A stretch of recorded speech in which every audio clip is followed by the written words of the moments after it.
Shalom. Shalom. Kita kembali berada di dalam acara Ngopi bersama Peter Wong. Ngopi, ngobrol pencerahan iman. Jadi kali ini kita masih meneruskan seri drama Taman Eden. Dan pada episode ini kita akan membahas tentang akibat dari putusnya relasi Allah dan manusia. Maka shalom Allah tidak hadir dalam kehidupan manusia dan makhluk ciptaan lainnya.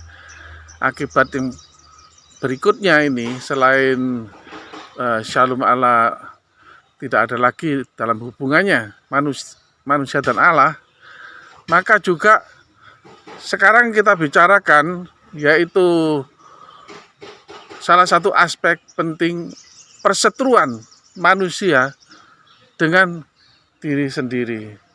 Ya, sebelum kita lanjut mengembangkan materi ini, bersama-sama dengan saya ini ada kaum muda, para mahasiswa dari GBI Gereja Baptis Ngatup Kediri.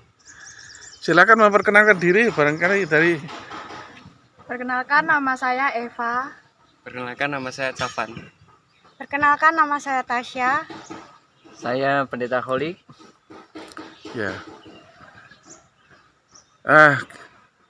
Kali ini kita meneruskan episode yang lalu, yaitu yang lalu kita membicarakan bagaimana putusnya relasi Allah dan manusia berakibat bahwa kemuliaan Allah dan shalom atau damai sejahtera Allah tidak hadir lagi dalam kehidupan manusia dan makhluk ciptaannya. Dan ini adalah akibat yang kelihatan, yaitu ada perseteruan, macam-macam perseteruan, sebab nggak ada damai lagi. Yang pertama yang kita akan bahas ini adalah perseteruan manusia dengan dirinya sendiri. Apa itu perseteruannya itu? Ya, mari kita membaca di dalam Kejadian 3 ayat 7 sampai 9. Eva bisa membacakan yang keras suaranya? Ini. Yang keras. Kejadian 3. Kejadian 3 7 sampai 10. Kejadian 3 ayat 7 sampai 10. Maka terbukalah mata mereka berdua dan mereka tahu bahwa mereka telanjang. Lalu mereka menyemat daun pohon ara dan membuat cawan. Ketika mereka mendengar bunyi langkah Tuhan Allah yang berjalan-jalan dalam taman itu pada waktu hari sejuk, bersembunyilah manusia dan istrinya itu terhadap Tuhan Allah di antara pohon-pohonan dalam taman. Tetapi Tuhan Allah memanggil manusia itu dan berfirman kepadanya, "Di manakah engkau?" Ia menjawab, "Ketika aku mendengar bahwa engkau ada dalam taman ini, aku menjadi takut karena aku telanjang, sebab itu aku bersembunyi." Ya, terima kasih. Ya, kita melihat nas yang singkat padat ini. Di dalamnya ini sebenarnya ada mencerminkan beberapa hal yang perlu kita tahu dan kita simak. Yaitu bahwa sesudah Adam dan Hawa makan dari buah pohon pengetahuan tentang yang baik dan yang jahat, ternyata benar bahwa mereka dikatakan mengerti atau tahu dan cenderung untuk bisa menentukan apa yang baik dan yang jahat. Termasuk bahwa keadaan mereka ini telanjang.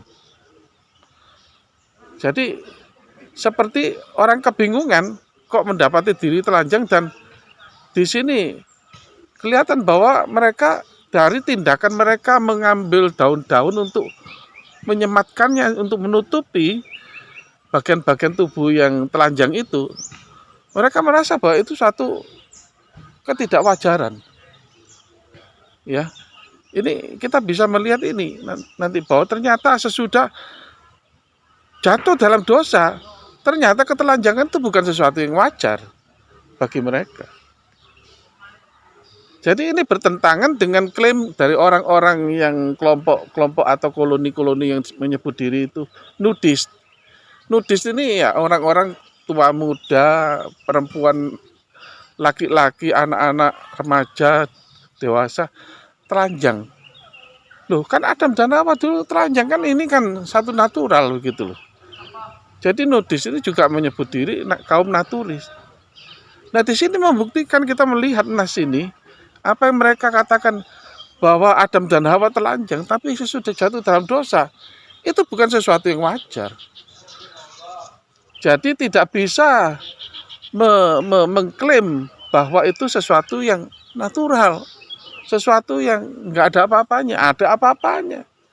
Sebab ada satu kesadaran Adam dan Hawa mengambil daun-daun untuk menutupi tubuhnya dan bersembunyi di pepohonan. Apa artinya itu?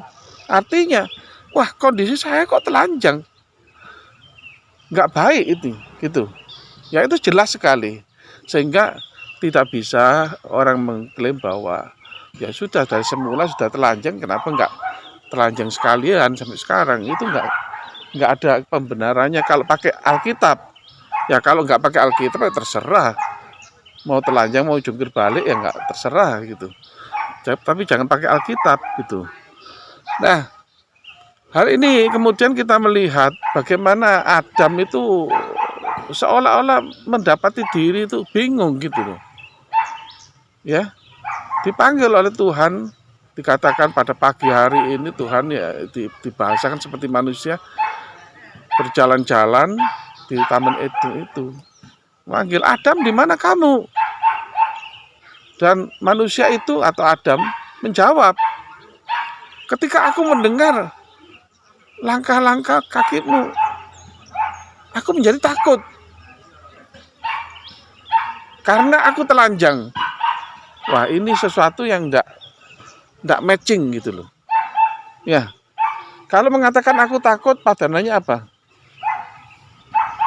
Karena aku menjadi takut karena telah melanggar larangan Allah gitu kan? Ya. Karena aku telah berdosa melanggar larangan Allah, ya tuh. Tapi yang dikatakan apa? Aku menjadi takut karena aku telanjang. Jadi ada satu kebingungan. Ya ada barangkali ada sedikitnya ada dua kemungkinan. Kenapa Adam ini jawabnya kok nggak matching gitu?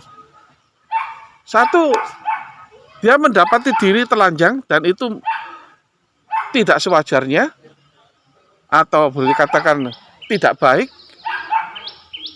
Dan di sisi lain ada satu rasa bersalah. Aku menjadi takut, akibatnya ada rasa takut.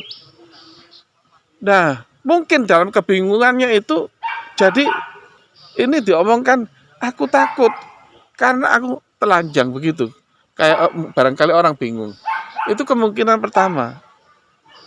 Kemungkinan kedua, dia mau menyembunyikan dosanya.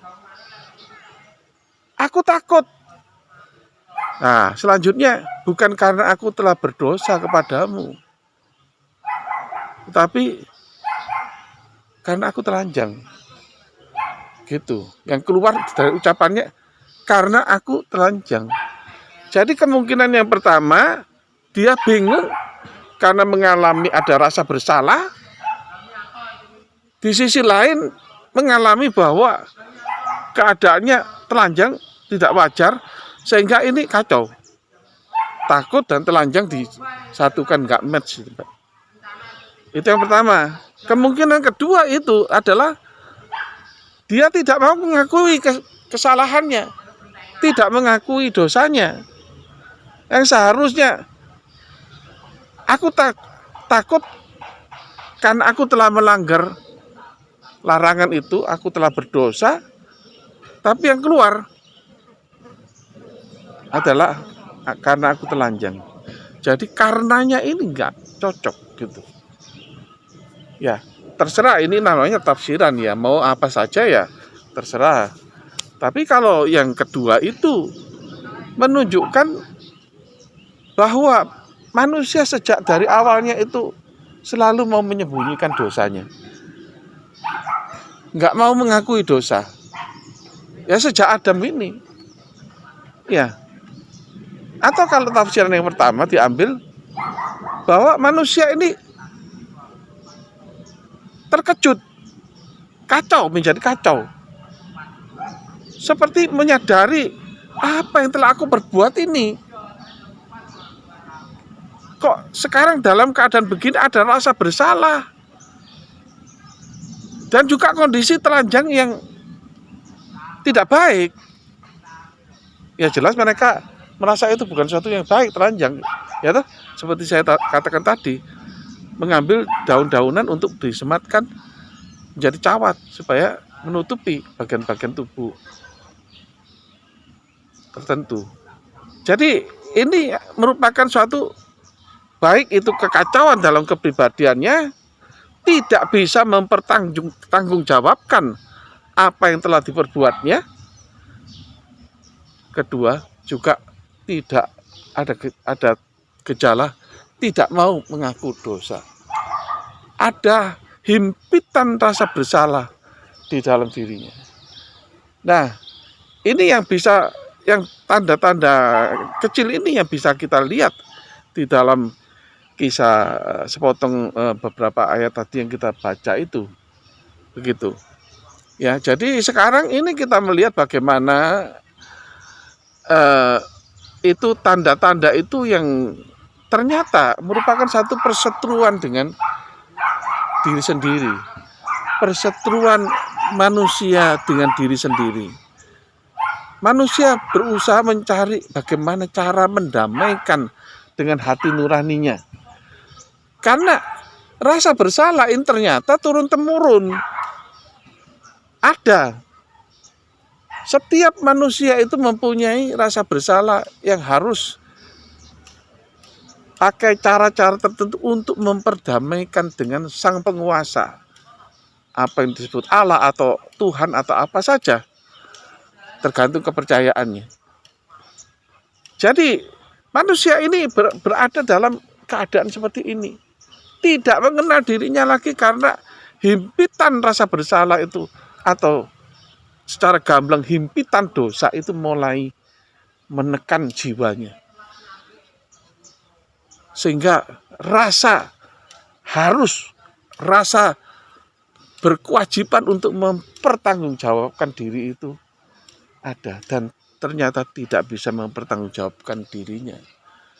Itulah berikutnya, maka dia kan tidak bisa mempertanggungjawabkan dirinya. Maka dia tuding Hawa, perempuan itu yang kau berikan itu, karena dia maka aku makan buah itu. Nah, perempuan juga begitu. Jadi ini satu kondisi di mana ada perseteruan berkecamuk di dalam diri manusia berdosa. Nah, ini rasa bersalah ini menjadi berkembang di dalam manusia. Itu kalau belajar antropologi itu dari kata antropos, itu bahasa Yunani, artinya manusia. Logi, antropologi, logos dari ilmu pengetahuan atau pengetahuan tentang manusia. Jadi ini satu cabang ilmu, sebab manusia ini menjadi rumit. Maka harus dipelajari, ya, untuk bisa mengenal manusia ini bagaimana.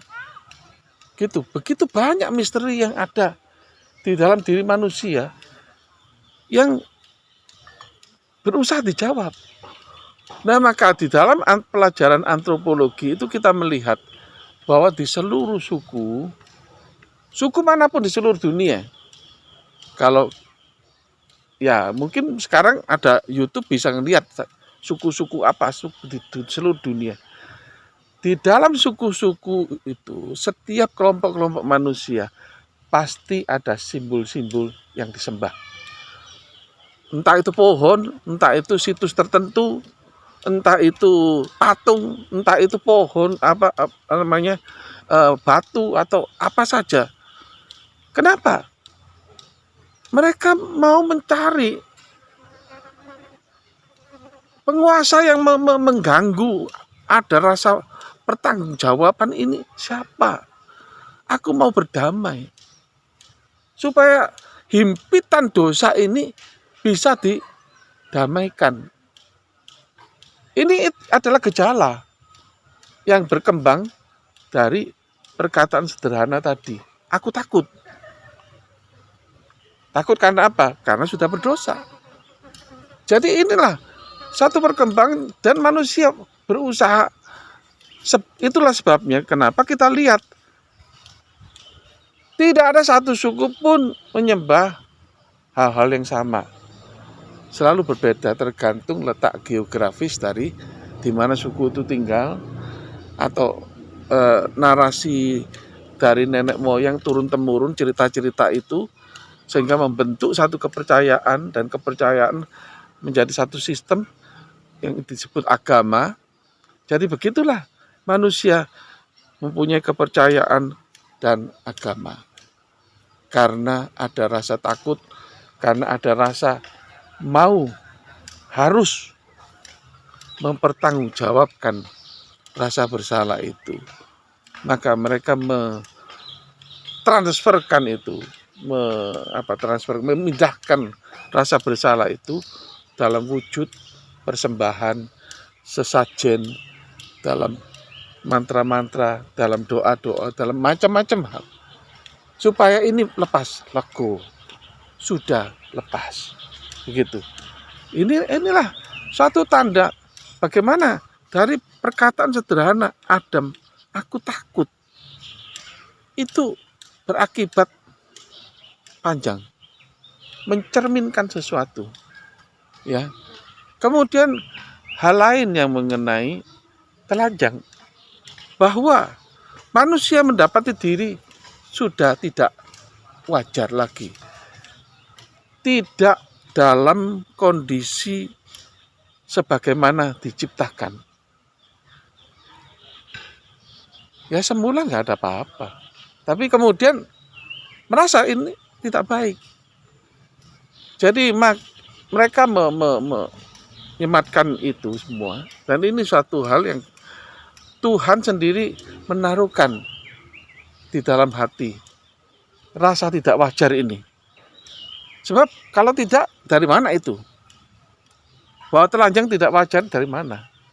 Kalau bukan Tuhan memberikan naluri kepada tiap manusia, dalam hal ini Adam dan Hawa. Nah, karena itulah maka Tuhan Allah membuat, mungkin menyuruh Adam memotong binatang. Mungkin binatang yang sudah biasa bercengkrama dengan dirinya tiap hari di Taman Eden, mungkin bergelut dengan domba, dengan apa, ya main-main, itu harus diambil satu. Mungkin sudah dikasih nama, ya, terus diambil satu, harus dipotong. Mungkin juga kalau didramatisir, itu Adam begitu sedih, tapi harus, sebab darah binatang itu yang harus menggantikan jiwanya. Sebab ancamannya pada hari kamu memakannya, kamu akan mati. Dan supaya nggak mati ya bagaimana? Ya diganti korban binatang. Inilah tipologi atau bayangan dari Kristus yang akan datang. Ada domba yang tidak bercela yang disembelih. Domba yang tidak bercela itu gambaran Yesus yang tidak berdosa. Disembelih, dipotong, disalibkan, mati di atas kayu salib untuk mengganti dosa-dosa kita. Jadi ini sudah merupakan satu simbol yang menunjuk kepada, jauh menunjuk kepada Tuhan Yesus. Nah, inilah sekelumit yang tentang manusia dan rasa bersalah, kemudian efek-efek lain ikutannya di dalam ilmu kejiwaan itu kemudian dipelajari, ya.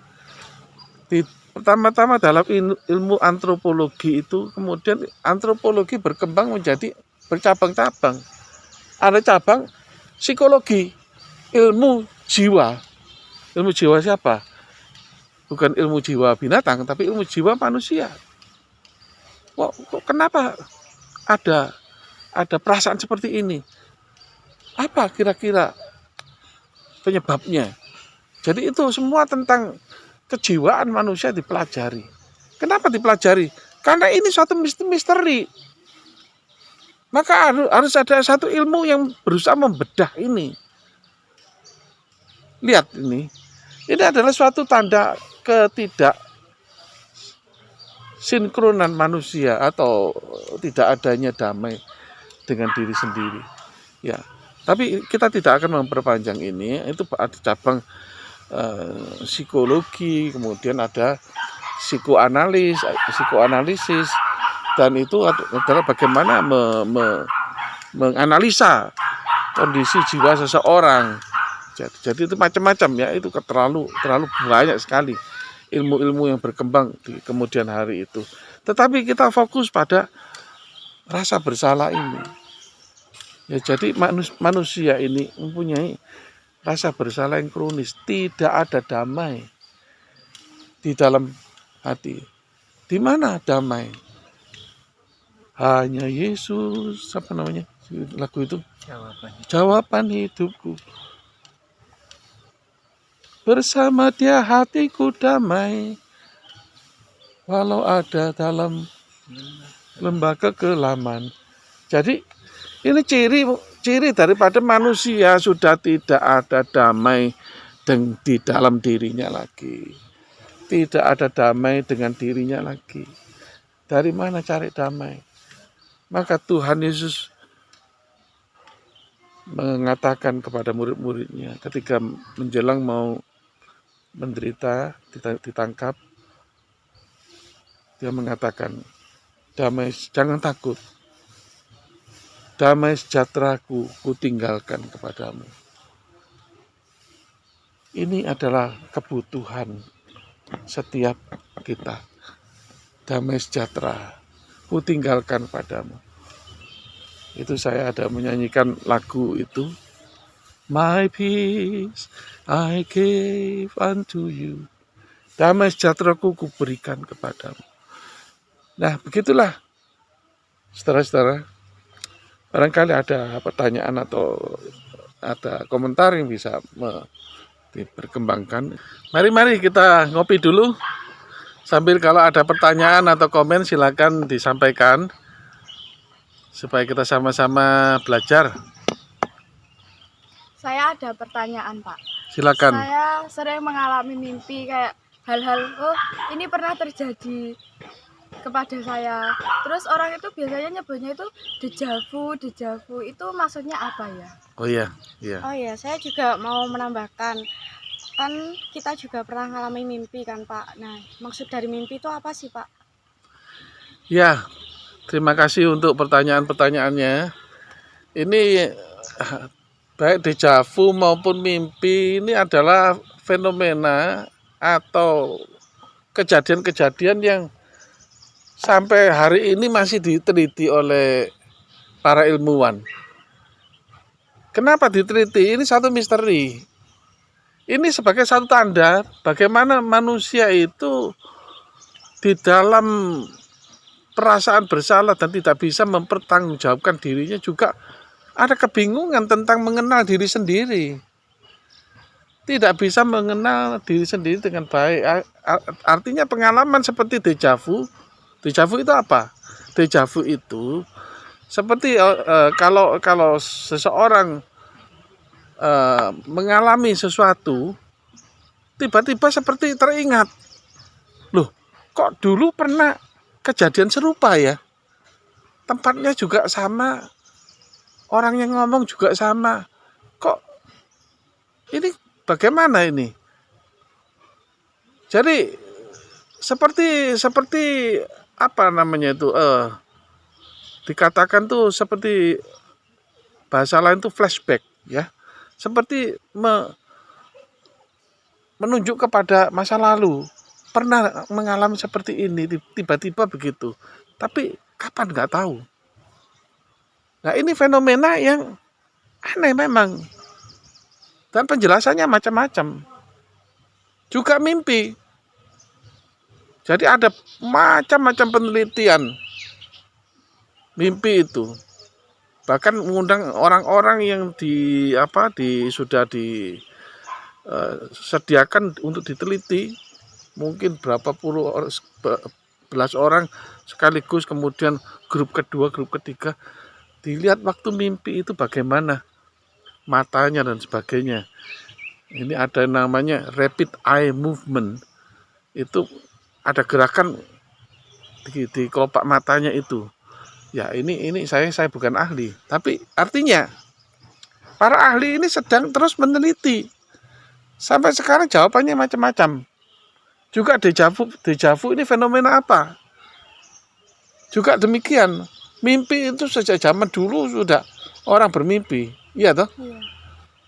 Jadi mimpi ini bukannya punya orang-orang yang modern yang banyak pikiran, enggak. Dari dulu mimpi.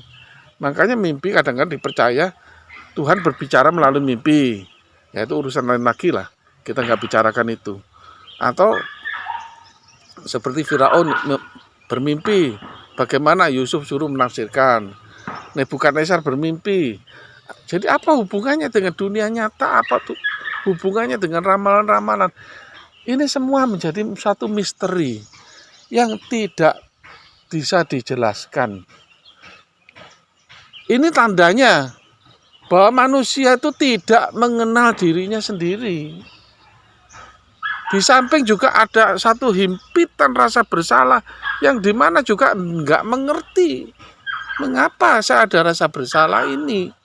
Yang kemudian saya katakan tadi diekspresikan di dalam persembahan, sesajen, atau ritual-ritual tertentu, atau pembacaan mantra-mantra, atau apa saja yang dilakukan untuk kepercayaan untuk menghilangkan beban rasa bersalah ini. Ya, jadi saya juga tidak bisa menjawab karena para ahli juga meneliti itu semua, masih meneliti. Saya cuma bisa mengatakan bahwa ini merupakan salah satu tanda manusia tidak mengenal dirinya sendiri, tidak bisa berdamai dengan diri sendiri, ya, karena tidak mengerti juga tentang dirinya. Ya, itu saja saya kira. Lalu Pak, saya juga ingin bertanya, untuk seperti dejavu tadi kan nggak percaya diri kan, gelisah. Itu cara mengatasinya gimana Pak? Ya, gelisah ini ya sebenarnya tidak harus dejavu. Orang sering mengalami gelisah, cemas. Kalau ditanya, loh kamu tuh gelisah kenapa? Nggak tahu, pokoknya gelisah gitu aja. Loh kamu tuh cemas kenapa? Nggak ngerti. Pokoknya rasanya nggak enak gitu aja. Nggak tahu perasaan dari mana. Itu juga salah satu tanda bahwa manusia tidak bisa mengenal dirinya. Nggak ada damai. Karena Shalom Allah itu sudah diangkat dari kehidupan manusia. Sumber damai sejahtera sudah tidak hadir lagi di dalam kehidupan manusia. Maka itu orang mencari damai. Di manakah aku bisa menemukan damai? Itu pencarian umum dari semua orang.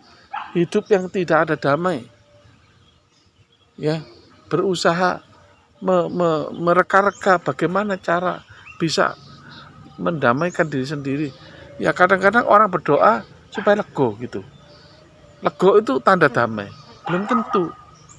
Ya, jadi ini juga satu tanda yang menunjukkan bagaimana manusia tidak ada damai di dalam dirinya dan seringkali tidak bisa dijelaskan mengapa aku tidak ada damai.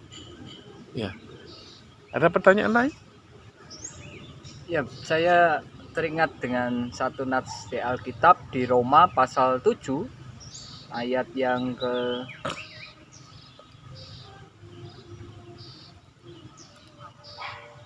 15, sebab apa yang aku perbuat aku tidak tahu, karena bukan apa yang aku kehendaki yang aku perbuat, tetapi apa yang aku benci, itulah yang aku perbuat. Jadi jika aku perbuat apa yang tidak aku kehendaki, aku menyetujui bahwa hukum Taurat itu baik. Kalau demikian bukan aku lagi yang memperbuatnya, tetapi dosa yang ada di dalam aku. Sebab aku tahu bahwa di dalam aku, yaitu di dalam aku sebagai manusia, tidak ada sesuatu yang baik. Sebab kehendak memang ada di dalam aku, tetapi bukan hal berbuat apa yang baik. Sebab bukan apa yang aku kehendaki, yaitu yang baik yang aku perbuat, melainkan apa yang tidak aku kehendaki, yaitu yang jahat yang aku perbuat. Jadi jika aku berbuat apa yang tidak aku kehendaki, maka bukan lagi aku yang memperbuatnya, tetapi dosa yang diam di dalam aku. Demikianlah aku dapati hukum ini, jika aku menghendaki berbuat apa yang baik, yang jahat itu ada padaku.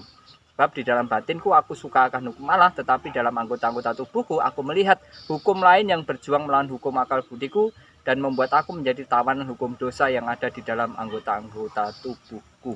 Nah, pertanyaannya seperti ini, Pak. Mendengar penjelasan dari awal tadi, kalau ini dikaitkan dari Roma 7, apakah berarti sekalipun kita sudah percaya Yesus, tetap masih harus berjuang dengan hukum dosa atau keberdosaan di dalam diri kita, sehingga artinya masih mungkin kita terus berdosa, gitu pertanyaan saya, Pak, atau tidak lagi gitu. Ya, terima kasih Pak Golik untuk nas ini. Ini suatu hal yang sangat tipikal yang dikemukakan oleh Paulus ini. Ya, kalau saya melihat ini, ya, saya teringat juga ada perdebatan atau pertanyaan, apakah ini Paulus sebelum bertobat, sebelum menerima kasih karunia, atau sudah diselamatkan, sudah menerima kasih karunia. Nah, bagi saya, sekali lagi, ini terserah ya penafsiran lain. Bagi saya, ini pertanyaan ini tidak relevan. Sebab apa saya mengatakan tidak relevan dalam hal ini? Sebab kita diselamatkan atau tidak belum diselamatkan, tetap kita hidup di dalam tubuh ini. Di dalam tubuh yang dikatakan oleh Paulus ini, ya, tubuh maut. Kita belum beralih dari tubuh ini. Baik kita orang yang sudah lahir baru maupun belum lahir baru. Sehingga ya tidak ada bedanya dalam pengertian ini. Artinya bahwa tidak ada bedanya itu secara natur. Tubuh ini masih seperti ini. Hanya sekarang orang yang sudah lahir baru mempunyai natur baru di dalam dirinya, sehingga bisa mengingini untuk melakukan apa yang berkenan kepada Tuhan. Itu beda yang paling pokok. Karena mengalami kasih karunia, aku mau memperkenankan Tuhan, dan itu makin hari makin kuat. Sampai sedemikian kuatnya, itu memberikan motivasi yang besar sekali pada diri Paulus dan orang-orang yang cinta Tuhan untuk melakukan apa saja, bahkan mati, untuk mengerjakan kehendak Tuhan yang diyakini. Jadi ini, oke, kita lepas dari soal perdebatan itu, bahwa adalah suatu fakta bahwa kita ini tinggal di dalam tubuh ini, betul nggak? Ya, doa Tuhan Yesus, aku tidak minta supaya engkau mengambil mereka, maksudnya murid-murid itu, dari dunia ini, tetapi aku minta supaya engkau menyertai di dalam dunia ini. Begitu. Jadi kita memang belum beralih. Kita masih dalam istilah Alkitab itu perjanjian baru, kemah tubuh ini. Kemah. Ya. Nanti kalau sudah kita meninggal, kita beralih. Kalau orang percaya, ya beralih kepada bersama dengan Tuhan Yesus. Begitu. Nah, kalau begitu, pergumulan Paulus ini adalah pergumulan yang real, yang nyata dialami oleh semua orang.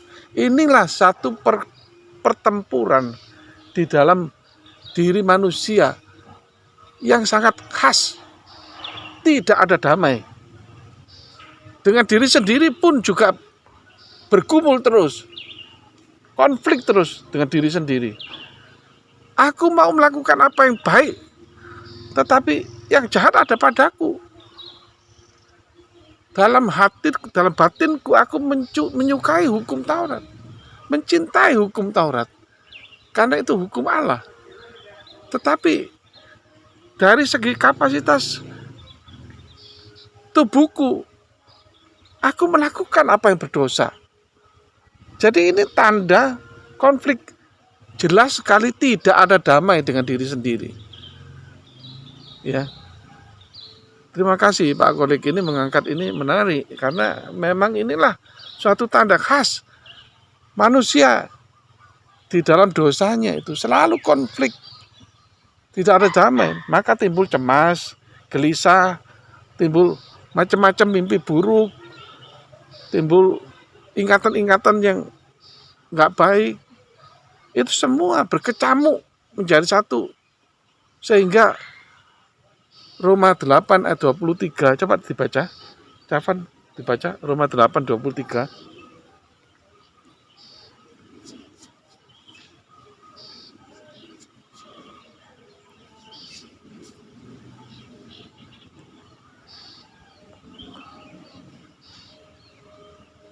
Roma 8 ayat 23. Dan bukan hanya mereka saja, tetapi kita yang telah menerima karunia salung roh, kita juga mengeluh dalam hati kita sambil menantikan pengatakan sebagai anak, yaitu pembebasan tubuh kita. Ya, makasih. Jadi kita juga bersama-sama dengan seluruh makhluk mengalami konflik ini, tiadanya damai di dalam diri sendiri. Hati yang tidak sejahtera, yang penuh dengan pergumulan. Sampai banyak orang karena masalah-masalah ikutannya tidak ada damai ini, bunuh diri dan sebagainya, gila. Ya, sakit jiwa dan sebagainya. Itulah ikutan-ikutan daripada orang yang sudah tidak ada damai. Stres yang berkelanjutan itu tekanan jiwa, mendatangkan tekanan jiwa, tingkat depresi misalnya. Depresi lanjut terus menjadi orang yang kronis tekanan jiwanya sampai bisa gila. Ini tanda, semua tanda-tanda yang sangat jelas manusia tidak ada damai dalam dirinya sendiri, tidak bisa berdamai dengan diri sendiri, bersama-sama dengan seluruh makhluk mengeluh sampai saatnya di mana kita menerima penebusan penuh, pembebasan tubuh ini.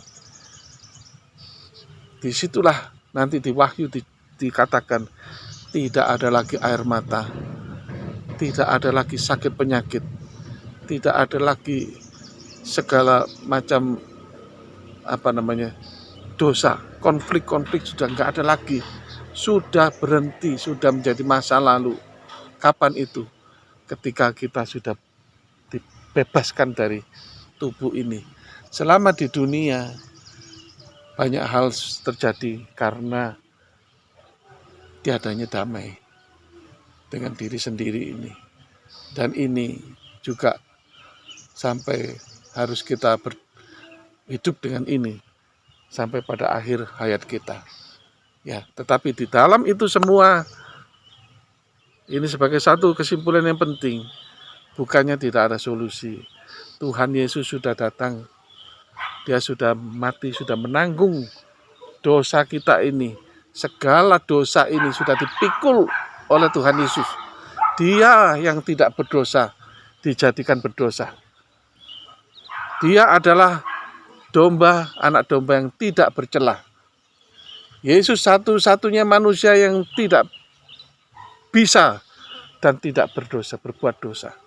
Itu yang harus menjadi korban. Maka kita harus ingat bahwa dosa kita ini sudah ditanggung oleh Tuhan Yesus. Dengan demikian kita tinggal bersyukur dan kita menapak, belajar mentaati firman Tuhan oleh dorongan pekerjaan Roh Kudus. kita belajar menapak setapak demi setapak dari satu kemuliaan kepada kemuliaan yang lain. Ayat terakhir dibaca 2 Korintus, ya, Eva dibaca, Eva. 2 Korintus 3 ayat 18. 2 Korintus 3 ayat 18. 2 Korintus 3 ayat 18. Dan kita semua mencerminkan kemuliaan Tuhan dengan muka yang tidak berselubung. Dan karena kemuliaan itu datangnya dari Tuhan yang adalah Roh, maka kita diubah menjadi serupa dengan gambarnya dalam kemuliaan yang semakin besar. Ya. Dalam terjemahan tertentu dikatakan bahwa meningkat dari satu kemuliaan kepada kemuliaan lain yang lebih tinggi, seolah-olah begitu. Meningkat sampai menjadi seperti Kristus oleh pekerjaan Roh Kudus dan oleh pembaharuan oleh firman Tuhan. Jadi bukannya kita ini dibiarkan dalam keadaan begini. Itulah sebabnya mengapa Tuhan Yesus mengatakan, jangan takut, jangan gelisah. Sebab damai sejahtera ku tinggalkan kepadamu, damai sejahtera ku tinggalkan kepadamu. Itulah satu awal. Dan kita mencicipi damai sejahtera itu mulai sekarang. Jadi jangan hidup secara pesimis. Karena kita ini hidup di dalam Kristus. Masa depannya jelas. Ya, masa depan kita jelas. Yaitu kita akan bersama-sama dengan Tuhan Yesus Kristus yang mencintai kita dan yang kita cintai. Ya, Amin. berarti menurut saya, berarti selama kita masih ada di dalam tubuh dosa ini, kita masih harus tetap berjuang dan menderita secara fisik, seperti yang dikatakan di 2 Korintus 4, 16-17. Sebab itu kami tidak tawar hati, tetapi meskipun manusia lahiriah kami semakin merosot, namun manusia batiniah kami dibaharui dari sehari ke sehari. Sebab penderitaan ringan yang sekarang ini mengerjakan bagi kami kemuliaan kekal yang melebihi segala-galanya, jauh lebih besar daripada penderitaan kami. Apakah seperti itu maksud saya, Pak? Jadi walaupun kita di dalam Tuhan, penderitaan itu karena tubuh dosa ini membuat kita akan terus-menerus di dalam proses secara batiniah juga, tapi secara fisik tetap akan menderita. Ya, terima kasih Pak Kolik. Ini memang hal yang menjadi pertanyaan banyak orang yang mengenai penderitaan ini. Nanti ada satu sesi khusus kita akan membicarakan dari mana penderitaan itu. Ya, jadi selama kita hidup di dalam dunia, kita tidak bisa lepas dari penderitaan yang dialami manusia. Ya, seperti COVID ini. Ya, semua orang mengalami COVID, kita juga.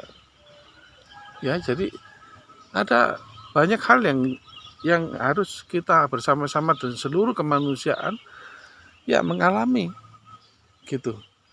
Jadi apakah itu kadang-kadang bisa kita lepas? Ya bisa, kadang-kadang. Jadi itu tiap orang ya Tuhan punya maksud yang cara dan cara yang berbeda gitu ya.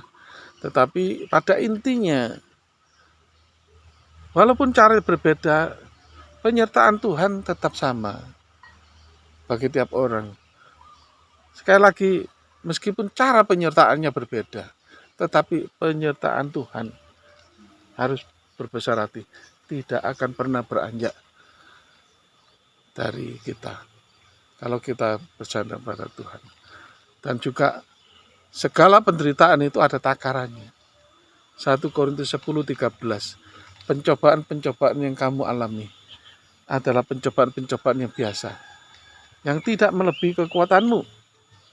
Sebab pada waktu kamu dicobai, Ia akan memberikan kepada kamu jalan keluar, supaya kamu dapat menanggungnya.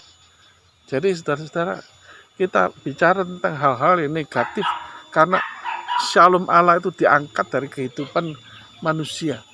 Tetapi ingat, bahwa Kristus sudah datang, sudah mati, bangkit bagi kita. Jadi jangan kita kemudian berkecil hati, tapi kita perlu tahu bahwa damai selamanya, selama di dalam dunia ini tidak akan pernah bisa hadir sepenuhnya, sebab kerajaan Allah yang dimana ada shalom sepenuhnya itu belum hadir sepenuhnya. Kerajaan Allah hadir kalau kehendak Allah dilakukan sepenuhnya oleh umatnya. Tapi kita melihat apa yang terjadi, masih banyak kejahatan, banyak konflik-konflik antar manusia dan antar sesama dan sebagainya. Maka itu kita harus melihat kita hidup di dalam realitas seperti ini. Ya, saya kira begitu ya. Sudah cukup jelas ya? Cukup, Pak. Sudah. Ya, terima kasih. Ini tentu tidak bisa menjelaskan segala-galanya, tetapi saya berharap ini bisa sedikit memberikan satu pencerahan untuk apa yang terjadi bagi manusia dengan dirinya sendiri, konflik-konflik itu sesudah kejatuhan, akibat shalom Allah diangkat dari itu. Terima kasih. Selamat siang. Shalom.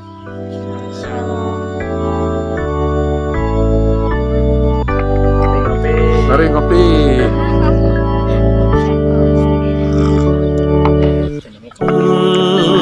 Abide with me, fast falls the eventide.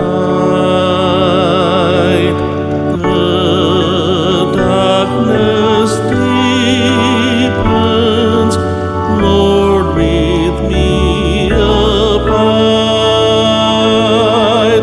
When other helpers fall and comforts flee, above the helpless, oh, abide with me.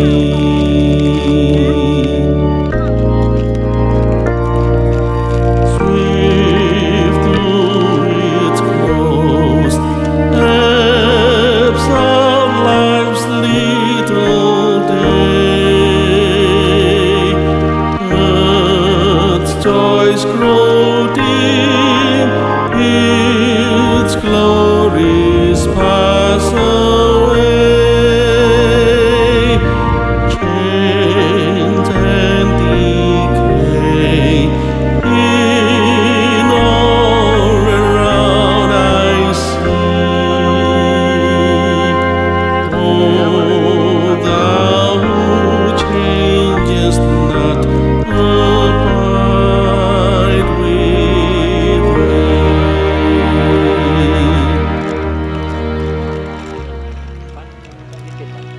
Not a prim glance, I beg a passing word, but as thou dwellst with thy disciples, Lord, familiar condescending patient